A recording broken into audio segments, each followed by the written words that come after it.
Bora lá, pessoal, para mais um ponto do Poder Legislativo, o nosso último ponto aí antes da primeira prova, né, da prova da primeira unidade.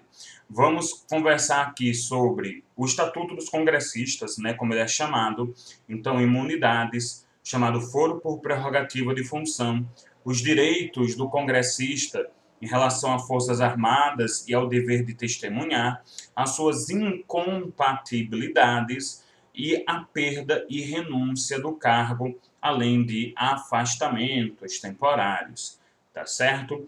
Quanto às imunidades, nós vamos dividi-las em imunidade material e imunidade processual. Isso vai estar aí no artigo 53 da Constituição Federal, né? Nós estamos aqui tratando do 53 até ali o 56. A imunidade material é de que eu não posso ser processado, porque eu não vou poder ser punido penalmente, civilmente ou de maneira disciplinar e política em razão de opiniões, palavras e votos. Ou seja, o que eu falar pode ser uma grande besteira, mas eu não poderia ser punido penalmente, não poderia ser punido disciplinarmente, politicamente ou civilmente, tá certo? Isso, inclusive, para o direito penal, vai funcionar como uma excludente de ilicitude. Lembrando que vocês estudam isso lá em Direito Penal 1, né, na formação do crime. Então, o fato pode até ser típico, mas ele não será considerado ilícito. E então a gente pode ter situações como, por exemplo, fazer menção a um ditador, né? Eu elogio um ditador, e aqui, pessoal, sem fazer extensão, ditador de esquerda, de direita, de centro, baixo, cima, né? Qualquer aí direção possível no mapa. Fazer menção a um torturador, comemorar um golpe, por exemplo, né? Isso chega até a trazer um pouco o que é chamado de conflito da tolerância. Né? Não é conflito da tolerância, meu Deus, eu agora esqueci o paradoxo da tolerância, do Pope. O paradoxo da tolerância é se eu posso ser tão tolerante sendo tolerante com intolerantes. Né? Porque se eu for tolerante com intolerantes, com quem defende regimes antidemocráticos, eu vou acabar permitindo que se crie um cenário de intolerância, porque eles vão criar. Mas se eu for intolerante com eles, eu acabarei eu mesmo criando esse sistema de intolerância. Então existe, né, um debate sobre esse paradoxo da tolerância que entra justamente aqui. Você poderia tolerar certos tipos de discurso. Durante muito tempo, perdão, foi-se entendido que isso era completamente absoluto. Então poderia fazer as maiores loucuras, poderia trazer aqui, né, injúria racial, a injúria religiosa, poderia praticar diversos delitos que eu não poderia ser punido. Haveria uma discussão se eu poderia, por exemplo, ser punido por quebra do decoro parlamentar. Alguns defendiam que não, porque isso é uma punição política. Outros dizem que sim, porque a responsabilidade política ela não vai ali ir para o tratamento sem urbanidade. Eu poderia ter realmente uma proteção porque você praticou um crime contra a honra, mas eu não poderia ir para excessos do tratamento não cordial. De qualquer maneira, é uma escolha política, né? Então, obviamente, toda a discussão doutrinária que a gente tenha esbarra na questão política. Quanto à amplitude, então, como eu falei, durante muito tempo se entendeu que isso era absoluto, seja o congressista, o deputado ou senador estivesse no púlpito, né, ali na sua fala, ou então ele está presente no plenário, nos próprios corredores, dando entrevistas em redes sociais, mas nós tivemos já ali uma discussão sobre a exceção, inclusive o próprio presidente, né, Bolsonaro, à época que ele era deputado federal, houve essa discussão porque ele foi processado pela deputada Maria do Rosário, porque ele teria praticado ali, né, teria falado coisas de baixíssimo calão em relação a ela, tá certo? E aí isso gerou uma responsabilização penal, que foi arquivada, né, uma ação penal, mas isso gerou uma responsabilização civil e ele foi condenado. Então, seria uma relativização dessa imunidade. Entendeu-se de que ele não estava com uma opinião direcionada ao exercício político dele. Então, independente do local em que ele estivesse, poderia ser até numa rede social, a grande questão seria a imunidade de opinião, palavra e voto relacionada ao exercício. Eu poderia falar uma besteira defendendo a posição política, mas não simplesmente de maneira muito gratuita atacando outra pessoa. Mas, como eu falei, eu tenho aqui uma decisão isolada, tá certo? O STF entende que isso não se aplica ao congressista que eventualmente se afastou da Casa Legislativa para exercer o cargo de ministro. Além do mais, é uma prerrogativa personalíssima. A súmula 245 do STF determina que isso não se estende, essa imunidade material, não se estende ao corréu que, porventura, não tenha essa prerrogativa. Então, imagine que eu proferir ali uma calúnia, e essa calúnia é espalhada na rede social.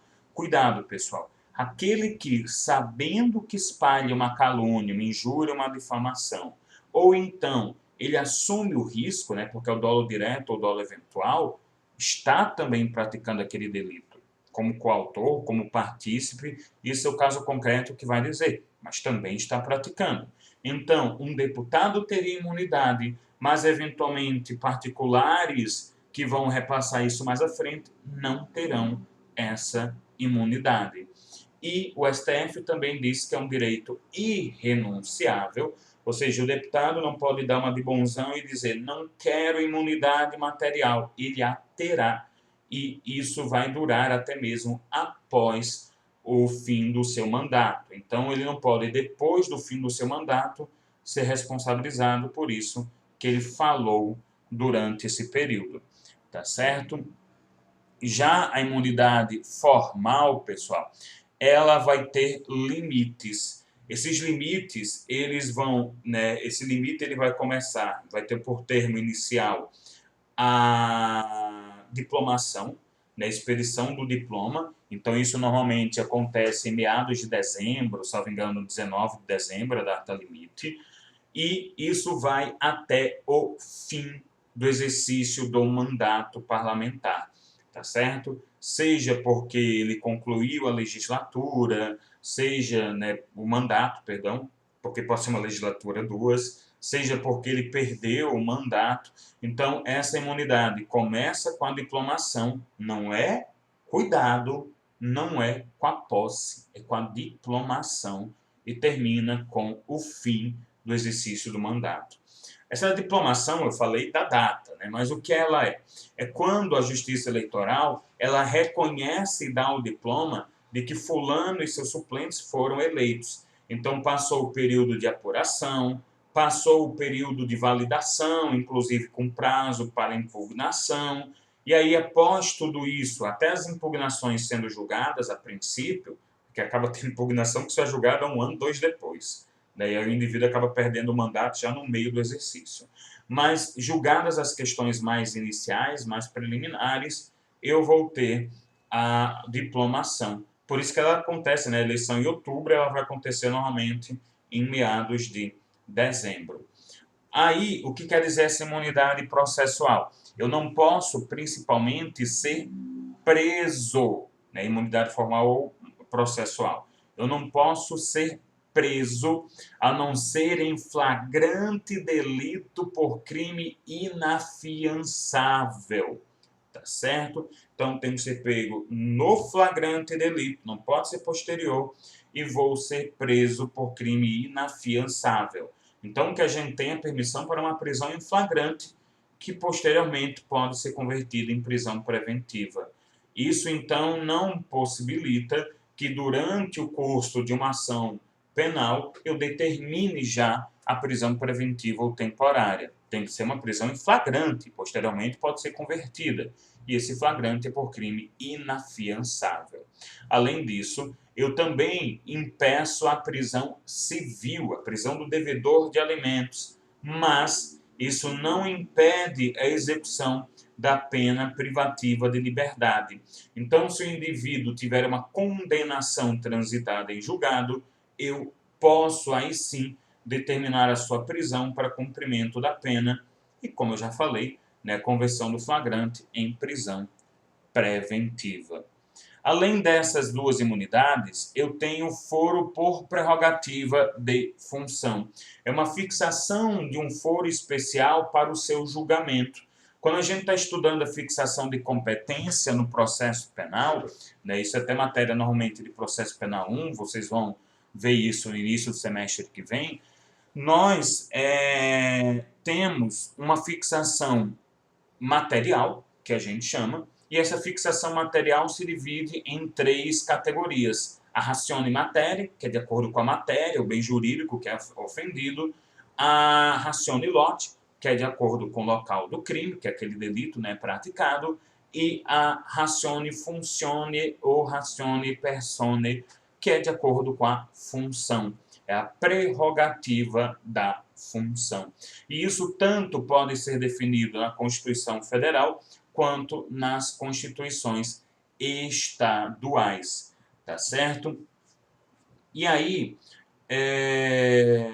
a gente vai ter isso daí. Então, veja, eu cometi um crime que seria a princípio da Justiça Estadual. Cometi um crime que a princípio seria da comarca de Natal, mas, por causa da minha prerrogativa, eu sou um deputado federal, por exemplo, eu serei julgado de acordo com a Constituição Federal, artigo 102, perante o STF, tá certo? Senador, da mesma maneira. Então, eu vou ter aqui, e isso não é considerado uma quebra do princípio da igualdade. A súmula 704 do STF diz isso. Não viola as regras do juiz natural, da ampla defesa e do devido processo legal, a atração por continência ou conexão do processo do corréu ao foro por prerrogativa de função de um dos denunciados. Então, o que eu tenho? Eu vou ter o estabelecimento da prerrogativa de função de um dos denunciados e isso vai puxar eventuais corréus, apesar de que eu posso ter a fragmentação. Então, tanto eu posso ter fulano com prerrogativa e se ele praticou o crime com mais 5, os 6 são julgados lá, e isso respeita o princípio da equidade, respeita a ampla defesa, contraditório, juiz natural, tá certo? Ou eu posso ter a fragmentação, o fracionamento, e o STF entende que por critérios de conveniência ou de oportunidade, normalmente para possibilitar um desenvolvimento mais correto, mais célere do processo. Imagine que são 20 corréus, só um tinha prerrogativa de função. Ele é mantido lá em cima e todos os outros vão baixar. Essa prerrogativa de função vai obedecer o chamado princípio da atualidade da função. O que isso quer dizer? Ela só vai durar até o final do exercício do mandato. E aí, ao se encerrar o exercício, né, do mandato, eu desço para aquele tribunal que, a princípio, seria adequado.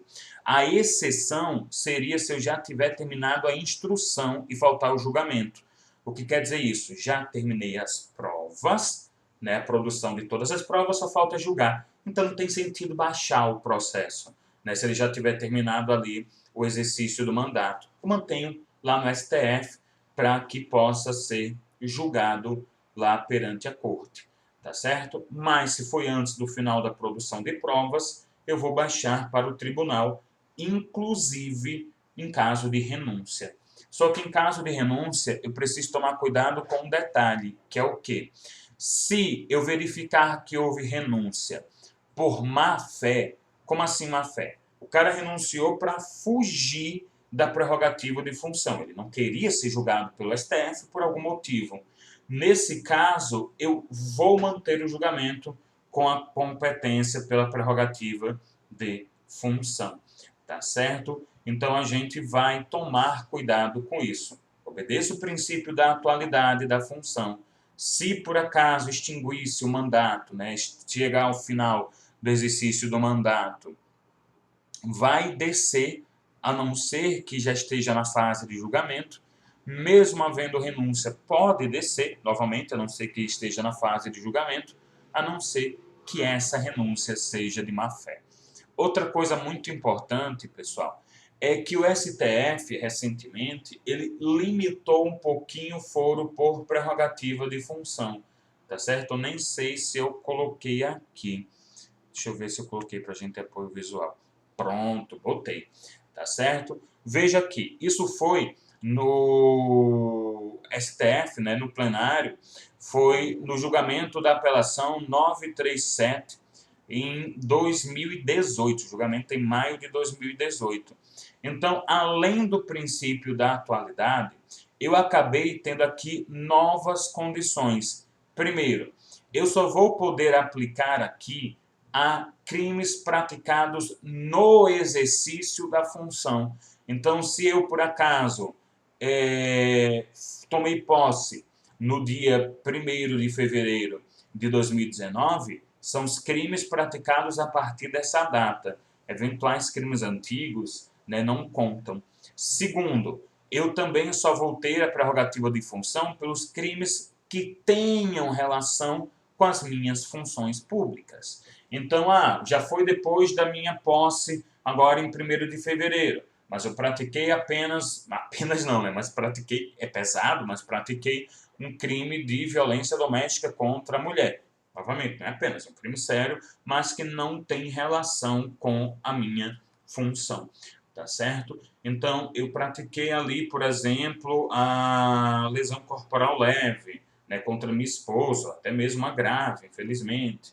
Eu fui lá e pratiquei um homicídio, eu fui lá e pratiquei um estupro, um roubo. Isso não tem relação com a função desempenhada, não é um peculato, não é uma corrupção passiva e por aí vai. Portanto, não deveria ser julgado com a prerrogativa. Então, eu passo a ter agora 3 exigências para a aplicação da prerrogativa da função: a atualidade do mandato, a prática, né? Só posso ser julgado enquanto o mandato estiver em curso, depois desce, com aquelas exceções que a gente viu, a prática de crime durante o exercício do cargo e que tenha função com o cargo. Além disso, eu tenho alguns outros direitos que estão no artigo 53. Então, por exemplo, aqui o parágrafo 6º. Deputados e senadores não são obrigados a testemunhar, né? Vocês vão ver lá em processo penal que existe a obrigatoriedade para testemunhar, o que possibilita, inclusive, condução coercitiva e multa da testemunha.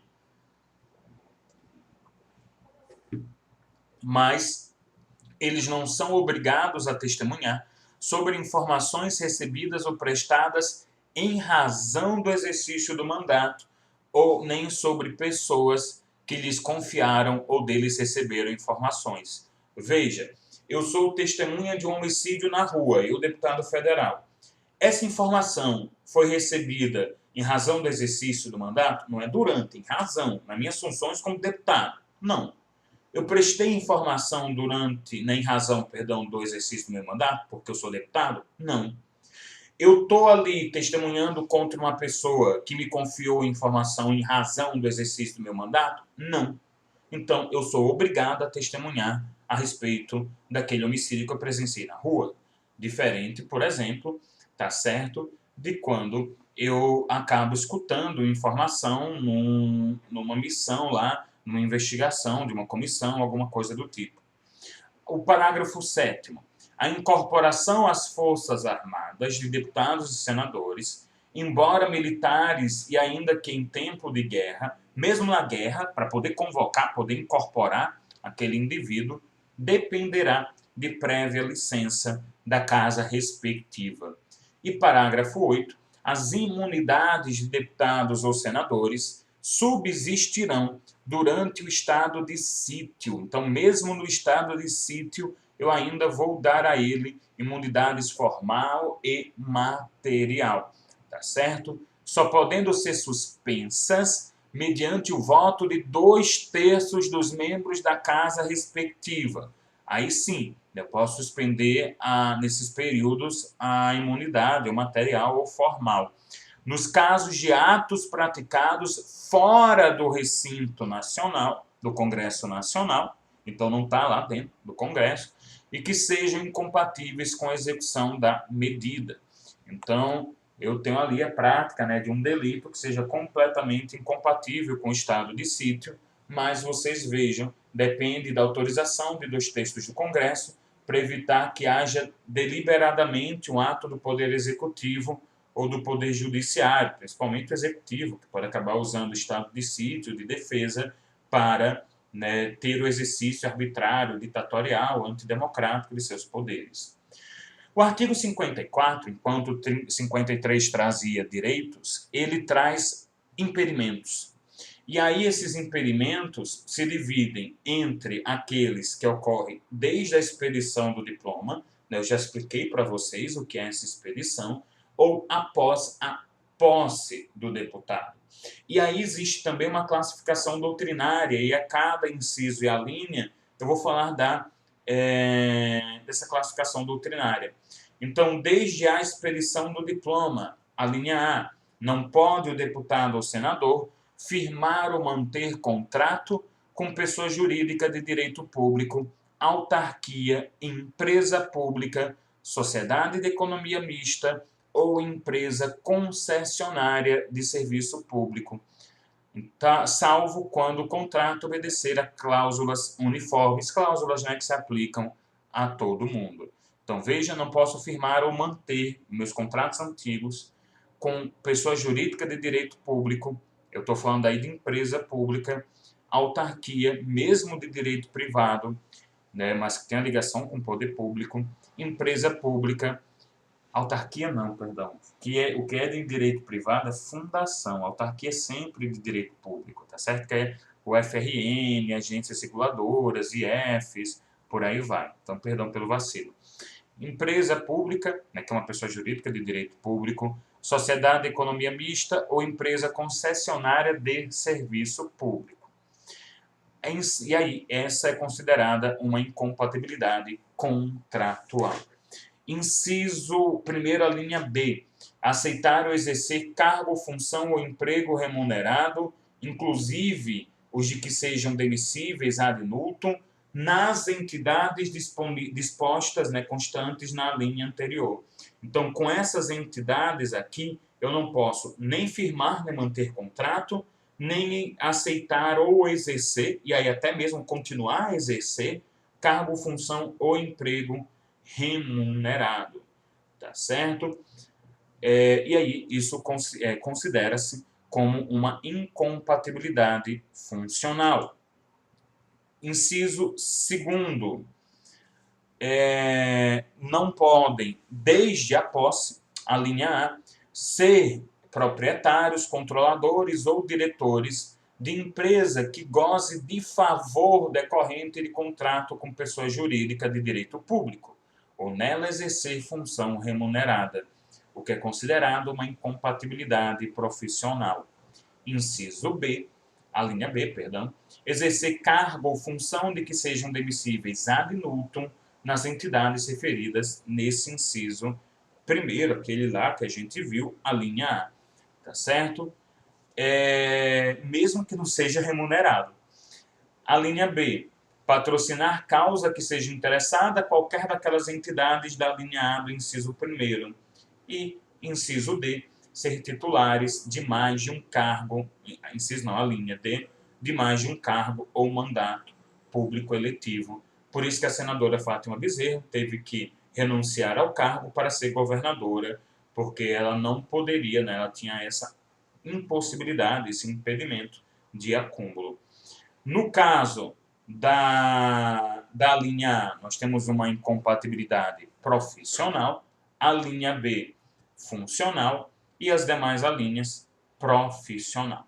Tá certo? Apesar que a linha D também pode ser uma incompatibilidade política, segundo alguns doutrinadores. E aí eu vou para o artigo 55, que vai falar da perda do mandato. E essa perda do mandato, claro, ressalvada a questão voluntária da renúncia, eu estou falando então de uma perda imposta, pode se dar por cassação ou por extinção. Na cassação, né, o que ela é? Ela é um ato em que eu tenho uma decretação de uma perda do mandato por causa de um cometimento de uma falta funcional tipificada em lei sancionada por ela, tá certo? Então, pratiquei ali, né, um ato, vamos imaginar, um ato contra o decoro parlamentar, não é? E por aí vai. Eu estou sendo investigado por crimes, não os crimes lá de imunidade material, né, mas por outros, crimes contra a administração pública, que também leva a você considerar isso quebra do decoro. Então, eu posso ter essa perda, desde que, obviamente, para ter essa cassação, sejam atos praticados naquela legislatura, tá certo? Não, peraí, perdão que eu me confundi. Não, o princípio da unidade de legislatura não fala só daquela legislatura, que seria isolamento. Unidade da legislatura, eu posso considerar até atos ilícitos cometidos em legislatura anterior. Então, posso considerar atos ilícitos cometidos nas legislaturas, nos mandatos anteriores, né? Em caso de deputado, que atrela 2, 3, 4 mandatos. Tá certo? E, claro, para senadores que no mandato passam por 2 legislaturas. Então, unidade de legislatura, esse princípio, diz que eu posso ter cassação até por atos ilícitos cometidos em legislaturas anteriores. Já a extinção vai ter ali uma perda de mandato por uma investidura inexistente, porque eu tive a morte, tive a própria renúncia, que é pessoal, voluntária, eu tive ausência, né, nas sessões do descomparecimento, nas sessões parlamentares além do limite possibilitado normativamente, a perda dos direitos políticos, obviamente, né, a suspensão dos direitos políticos, eu vou falar aí de extinção. Então, uma coisa é a cassação, que é a prática de atos ilícitos, outra é a extinção, que é a renúncia ou atos de invalidade, de inexistência da investidura. Tá certo? Quais são, então, as hipóteses de cassação, que são consideradas aí pela Constituição?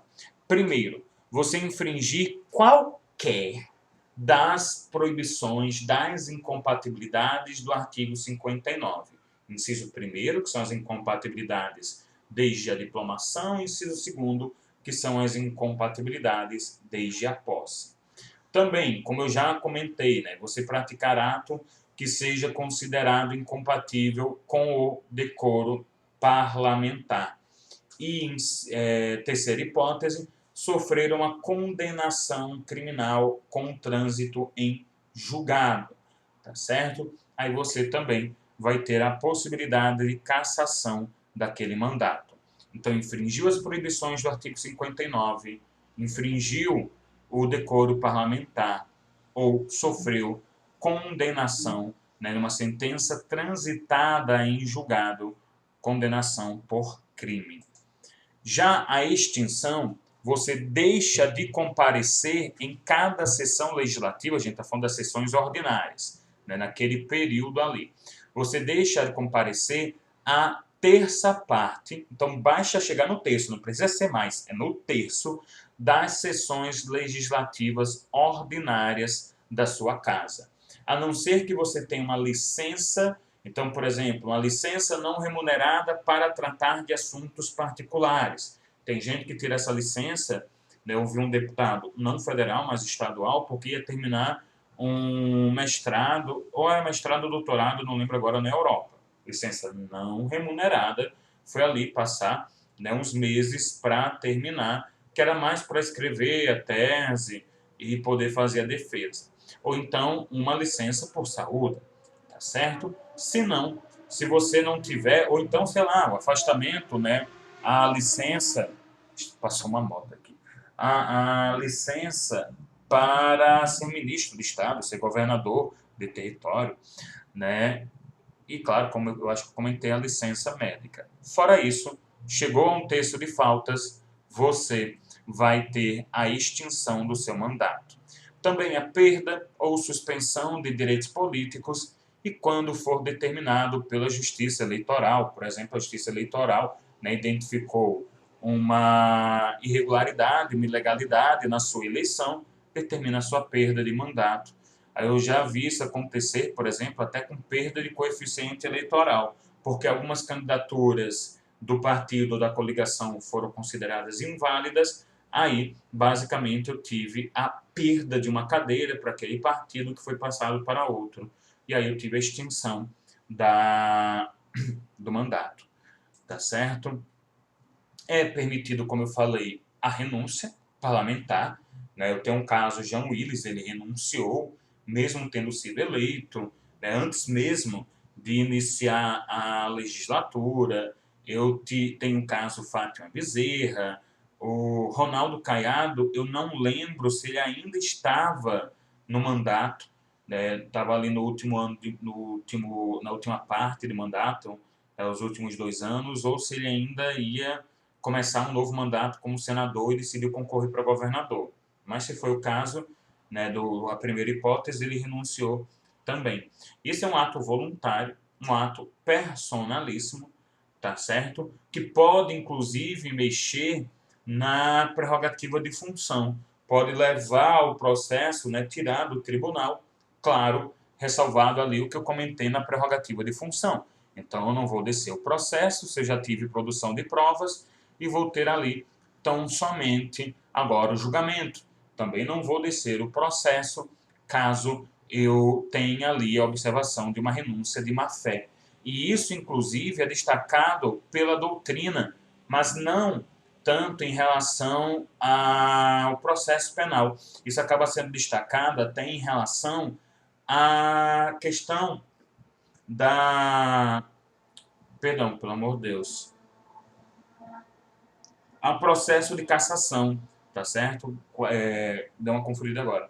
Então, processo de cassação. Veja o que ele diz. A renúncia de parlamentar submetida ao processo que vise ou possa levar à perda do mandato, nos termos do artigo 55 da Constituição, terá seus efeitos suspensos até as deliberações finais de que tratam os parágrafos 2º e 3º deste dispositivo.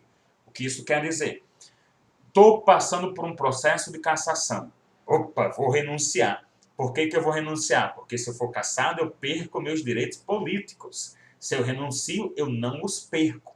Mas aí o Congresso ele diz, bonitinho, você está renunciando para não ser cassado? Deixa estar, sua renúncia vai ficar suspensa. Eu vou fazer todo o processo de perda, né, de extinção ou de cassação, principalmente. E se você for condenado, você é cassado e perde os direitos políticos. Se você não for condenado, não for, né, a gente não aprovar a sua cassação, aí a gente aceita a renúncia. Tá certo? Então tomem cuidado com isso. E aí, para finalizar, nós temos o afastamento. Como eu falei, só vou dar uma reforçada, afastamento que não determina a perda do mandato, e vou ter também que falar aí sobre não são sucessores, pelo amor de Deus, os suplentes. Então, quanto à hipótese de afastamento sem perda do mandato, eu falei, né, ele recebe a missão, ele é investido no cargo de ministro de Estado, governador de território, secretário estadual do Distrito Federal de Território, prefeito de capital, o chefe de missão diplomática temporária. Tá certo? Na missão diplomática permanente, ele tem que renunciar ao cargo para poder assumir.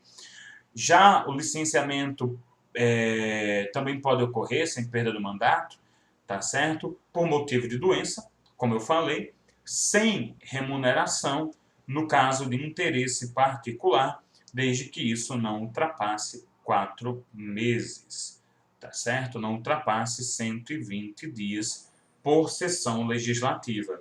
Pode ser até que ultrapasse mais quando eu considero 2 sessões legislativas. O cara pegou o fim de uma e início da outra.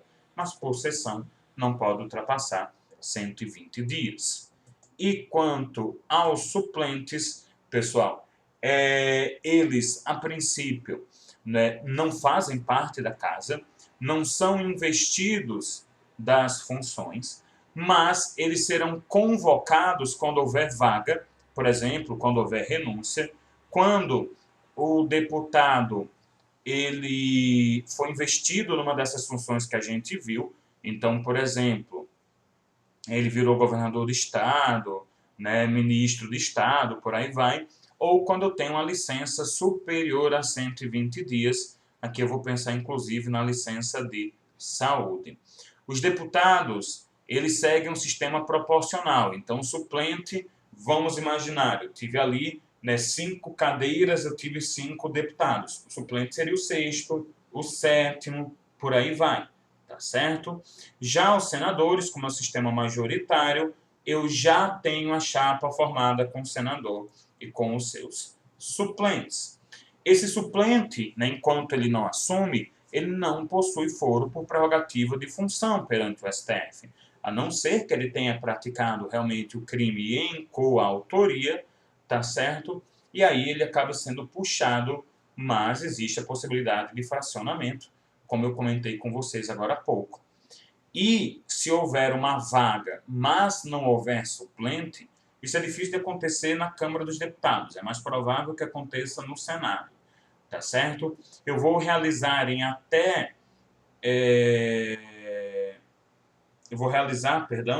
uma nova eleição, mas se faltam mais de 15 dias para o final daquele mandato que ele vai suprir. Se faltar menos, a gente deixa vago, simplesmente porque não vale a pena, né? Não dá tempo de organizar a eleição, tá certo? Então aqui, de maneira rápida, de maneira resumida, os principais direitos, impedimentos, obrigações, até punições dos deputados federais e dos senadores, dos deputados e dos senadores federais também. Tá certo? Então, é aqui que se encerra o assunto da primeira unidade. Deem uma olhada, né, no que vocês escreveram, eventualmente até tenham gravado das aulas presenciais. Se possível, reassistam essas aulas virtuais e na semana que vai anteceder a prova, né, na semana depois da Semana Santa, eu vou fazer revisões em lives com vocês. Cada horário de aula vai ter uma live. Então, o horário da turma B, o horário da turma C. E é bom, se você quiser assistir várias lives, está aí disponível para vocês. Tá certo? Então, pessoal, a gente se encontra na próxima.